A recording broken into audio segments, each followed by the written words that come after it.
राष्ट्रगीत वंदे मातरम के 150 स्मरणोत्सव समारोह में उत्तर प्रदेश सरकार से जुड़े हुए हमारे सभी वरिष्ठ अधिकारियों के आज के इस कार्यक्रम में प्रदेश के मुख्य सचिव, प्रदेश के पुलिस महानिदेशक, प्रदेश के कृषि उत्पादन आयुक्त समेत आप सभी उपस्थित अधिकारियों और वरिष्ठ कार्मिकों के माध्यम से इस राष्ट्रगीत के रचयिता बंकिम चंद्र चट्टोपाध्याय जी को मैं सबसे पहले उनकी स्मृतियों के लिए कोटि कोटि नमन करते हुए विनम्र श्रद्धांजलि अर्पित करता हूं। आज का ये दिन हम सब के लिए अत्यंत महत्वपूर्ण दिवस है और मैं आभारी हूं आदरणीय प्रधानमंत्री जी का, जिन्होंने पूरे देशवासियों को आजादी के आंदोलन का मंत्र बना वंदे मातरम की 150 वर्ष पूरे होने के इस दिवस को इस स्मृति दिवस के रूप में आयोजित करने के लिए देशवासियों को एक नई प्रेरणा दी। हम सब जानते हैं कि वंदे मातरम भारत की आजादी का एक अमर मंत्र बन गया था।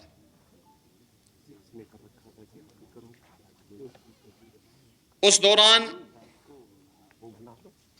विदेशी हुकूमत के द्वारा दी जाने वाली अनेक यातनाओं और प्रताड़नाओं की परवाह के बगैर हर भारत का नागरिक और खास तौर पर जो हमारा स्वतंत्रता संग्राम सेनानी था, क्रांतिकारी था, वह वंदे मातरम के इस गीत के साथ गांव-गांव में, नगर-नगर में प्रभात फेरी के माध्यम से भारत की सामूहिक चेतना के जागरण के इस अभियान के साथ जुड़ चुका था। सैकड़ों वर्षों से दबी भी वे भावनाएं जो स्वयं आत्मबोध के भाव से मंत्रमुग्ध होकर के केवल गुलामी की उन बेड़ियों के बारे में पहले ही अंतःकरण से पीड़ा झेल रहा हो, लेकिन स्वयं अपने सुख चैन के लिए वह देश को गुलामी की इन बेड़ियों के साथ जकड़े रहने के लिए सामूहिक चेतना का जागरण करने में विफल होता हुआ दिखाई दे रहा था। आपके सामने कुछ उससे जुड़े हुए उदाहरण भी हैं। आपने देखा होगा, अगर आप 100 वर्ष पूर्व जब देश के अंदर आई महामारी के दौरान उस समय की बातों को और उस समय के पन्नों को उलटने का प्रयास करेंगे तो आप देखते होंगे कि उस कालखंड में भारत की आबादी कुल 30 करोड़ थी, लेकिन मरने वालों की, इस महामारी से मरने वालों की संख्या करोड़ों में थी। गांव के गांव साफ हो गए थे। स्वतंत्र भारत है, कोविड जैसी महामारी जो दुनिया की अब तक की सबसे बड़ी महामारी के रूप में, जिसका संक्रमण पूरी दुनिया ने झेला है, इस महामारी के दौरान आपने देखा होगा कैसा शासन, कैसा प्रशासन अपनी जान की परवाह के बगैर अल्प वेतन भोगी कर्म कार्मिक भी प्रत्येक के मन में एक ही भाव था कि हमें हर हाल में इस बीमारी को नियंत्रित करना है, बीमारी के समाधान का रास्ता निकालना है। क्योंकि उस प्रकार की एक नेतृत्व जो भारत और भारतीयता के बारे में, अपने नागरिकों के बारे में एक संवेदनशील तरीके से सोच सकता हो, उस प्रकार के भावनाओं से उत्प्रोत हो, उसका परिणाम भी हम सबके सामने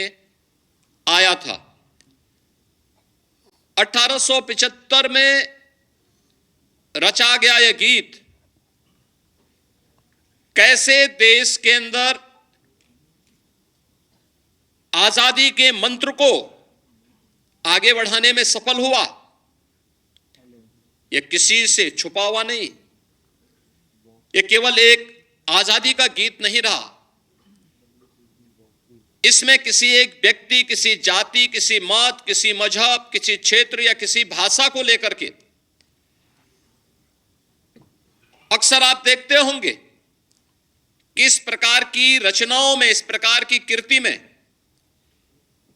किसी एक वर्ग विशेष को महिमामंडन करने का प्रयास रहता है। लेकिन वंदे मातरम इस पूरे गीत में अगर आप देखेंगे, जो संस्कृत और बांग्ला की सामूहिक अभिव्यक्ति को भले ही प्रदर्शित करता हो, लेकिन इस संपूर्ण भारत को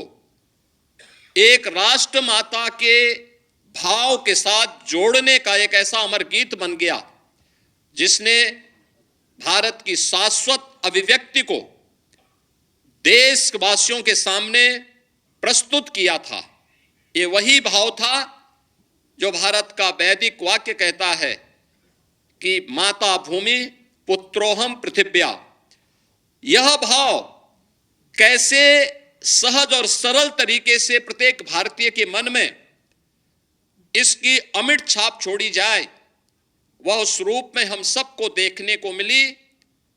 और जब विदेशी हुकूमत ने 1905 में बंग भंग के माध्यम से भारत की भुजाओं को काटने का दुस्साहसिक निर्णय लिया था, उस समय भी इस गीत ने पूरे भारतवासियों को एकजुट होकर के इसका प्रतिकार करने की एक नई प्रेरणा दी। आपने देखा होगा उसके बाद के कालखंड में लगातार कोई भी क्रांतिकारी फांसी के फंदे को चूम रहा है, लेकिन उसके मुंह से एक ही मंत्र निकलता है, वह वंदे मातरम का। भारत की आजादी के आंदोलन के दौरान हम इस बात को देखते हैं कि जब भी कोई उस समय के स्वतंत्रता संग्राम सेनानियों ने कोई भी स्लोगन दिया, वंदे मातरम उसका हिस्सा बना। उन्होंने कोई फ्लैग दिया, वंदे मातरम उसका स्वर बना। वंदे मातरम भारत, संपूर्ण भारत की एक सामूहिक अभिव्यक्ति को प्रतिनिधित्व करते हुए पूरे देश को एकता के सूत्र में बांधने वाला एक ऐसा मंत्र बना जब व्यक्ति जाति, मत और मजहब से ऊपर उठकर के अपने राष्ट्र के बारे में भी सोच सके। राष्ट्र प्रथम के भाव के साथ हम सबकी सामूहिक अभिव्यक्ति इस राष्ट्र माता के प्रति हो, यह भाव भी हर भारतीय के मन में इस गीत ने रचने का प्रयास किया। और हम सब आभारी हैं जो प्रधानमंत्री मोदी जी ने जिसके बारे में हर भारतवासी के लिए कहा कि यह भारत की भक्ति और शक्ति के सामूहिक शाश्वत अभिव्यक्ति का एक स्वरूप है वंदे मातरम। और वंदे मातरम के इस अमर गीत के साथ उसके 150 वर्ष पूर्ण होने के उपलक्ष्य में आज हम सब न केवल इसके रचयिता बल्कि इस गीत के द्वारा, जिसे 24 जनवरी 1950 को संविधान सभा ने भारत के राष्ट्र गीत के रूप में मान्यता दी, आज उसके स्मरण दिवस के अवसर पर सामूहिक वंदे मातरम गायन कार्यक्रम के साथ हम सब यहां पे जुड़ रहे हैं। आज के अवसर पर मैं केवल एक बात आप सबसे कहना चाहूंगा, केवल एक गायन नहीं, एक गीत नहीं, ये भले ही बंकिम चंद्र चट्टोपाध्याय के आनंद मठ के उस अमर उपन्यास पर आधारित है, जिन्होंने बंगाल और भारत के अंदर उस दौरान भूख से तड़पती भी, अकाल से ग्रसित और अभाव से ग्रसित जनता के उन स्वरों को, जिसे बाद में सन्यासियों ने एक आंदोलन का रूप दिया, उस पर आधारित हो। लेकिन वास्तव में अमर गीत भारत को एक नई दिशा देने, भारत की सामूहिक चेतना को आगे बढ़ाने में सफल हुआ है। आज इसके 150 वर्ष पूर्ण हो रहे हैं और 150 वर्षों से अपने इन भावों को पूरे भारत का प्रतिनिधित्व देते हुए यह गीत आज भी पूरे भारत के अंदर एक नई राष्ट्रीयता का भाव पैदा करने में हमेशा सफल हुआ है। हम सब वंदे मातरम का हिस्सा हो सकते हैं। यह वंदे मातरम जो किसी उपासना विधि का आग्रह ही नहीं करता, हमें किसी जाति, किसी व्यक्ति के प्रति उसे महिमा मंडन करने के प्रति आग्रही नहीं बनाता, यह हम सबको हमारे कर्तव्यों के प्रति आग्रही जरूर बनाता है। यह हमारा कर्तव्य क्या, जो प्रधानमंत्री मोदी जी ने संविधान दिवस बाबा साहब भीमराव अंबेडकर के द्वारा 26 नवंबर 1949 को जब भारत की संविधान की ड्राफ्टिंग प्रति सौंपी थी और उस अवसर पर उन्होंने इस बारे में कहा था, तब मोदी जी ने इसी बात को कहा कि हम अपने देश के अंदर रहते तो हैं, अधिकारों की बात तो करते हैं, लेकिन क्या कभी हमने अपने कर्तव्यों के बारे में भी स्मरण किया है? ये कर्तव्य जो हमारे वर्तमान को भी और भावी पीढ़ी के भविष्य को भी उज्जवल बना सके। और ये वंदे मातरम हमारे उसी कर्तव्य के प्रति, राष्ट्र माता के प्रति, हमारे कर्तव्यों के प्रति भी हमें आग्रही बनाता है। याद करना, जब एक शिक्षक अपने छात्र को संस्कारवान बनाता है, जब एक जवान विपरीत परिस्थितियों का सामना करते हुए भी सर्दी गर्मी की परवाह के बगैर भी देश की सीमाओं की रक्षा करने के लिए अडिग खड़ा होता है। मैंने विपरीत परिस्थितियों की बात इसलिए कही कि सियाचिन ग्लेशियर में जो जवान खड़ा होगा, वहां पे टेम्परेचर -40 तक होगा, लेकिन मई जून में राजस्थान के रेगिस्तान में जो जवान भारत की सीमाओं की रक्षा कर रहा होगा, वहां पे 55 डिग्री टेम्परेचर में भी वह व्यक्ति गर्मी की परवाह के बगैर लगातार सीमाओं की सुरक्षा के लिए जूझता है। जब एक जवान सही मन से अपने देश की सीमाओं की सुरक्षा करता है, जब एक किसान अपनी खेती की उर्वरता को मजबूती के साथ आगे बढ़ाते हुए देश के नागरिकों के लिए अन्न उत्पादन करता है, और जब भारत का हर नागरिक स्वार्थ से ऊपर उठ करके अपने कर्तव्यों के मार्ग पर आगे बढ़ता है, तो सही मायने में वह वंदे मातरम का ही गान कर रहा होता है। और यही वंदे मातरम के प्रति हम सबका दायित्व बनता है, यही हमारा वंदे मातरम है। आज के इस अवसर पर मैं एक बार फिर से वंदे मातरम के जैसे अमर गीत के रचयिता बंकिम चंद्र चट्टोपाध्याय को उनकी इस अमर कृति के लिए प्रदेशवासियों की ओर से कोटि कोटि नमन करते हुए विनम्र श्रद्धांजलि अर्पित करता हूं और आप सब से इस बारे में आग्रह करूंगा कि उत्तर प्रदेश पिछले 8 वर्ष में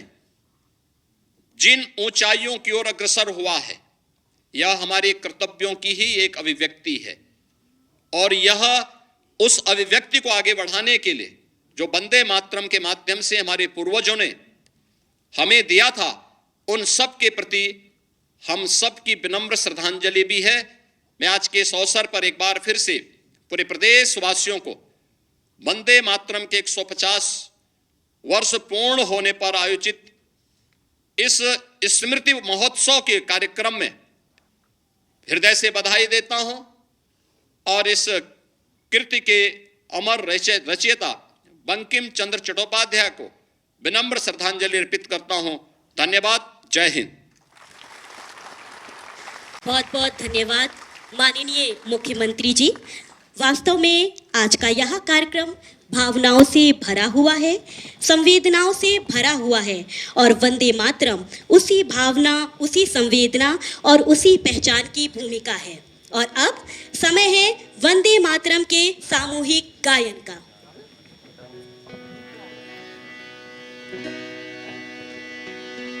वंदे मातरम, वंदे मातरम, सुजलां सुफलां मलयज शीतलां शस्य श्यामलां मातरं, वंदे मातरं, ज्योत्स्ना पुलकितयामिनी कुसुमित द्रुमदल शोभिनी सुहासिनी सुमधुर भाषिणी सुखदां वरदां मातरं, वंदे मातरं, वंदे मातरं। कोटि कोटि कंठ कल कल निनाद कराले, कोटि कोटि भुजे धृत कर करवाले, केवल तुमी अबले बहुबल धारिणी नमामि तारिणीं रिपुदल वारिणीं मातरं, वंदे मातरं, वंदे मातरं। तुम्ही विद्या तुम्ही धर्म तुम्ही हृदयी तुम्ही मर्मा, त्वं हि प्राणा शरीरे बाहुते तुम्ही मा शक्ति, हृदये तुम्ही मा भक्ति, तुम्हारे प्रतिमा गणी मंदिरे मंदिरे, वंदे मातरं, वंदे मातरं। त्वं हि दुर्गा दश प्रहरण धारिणी, कमला कमल दल विहारिणी, वाणी विद्यादायिनी, नमामि त्वां नमामि कमलां अमलां अतुलां सुजलां सुफलां मातरं, वंदे मातरं, वंदे मातरं। श्यामलां सरलां सुस्मितां भूषितां धरणीं तरिणीं मातरं, वंदे मातरं, वंदे मातरं, वंदे मातरं।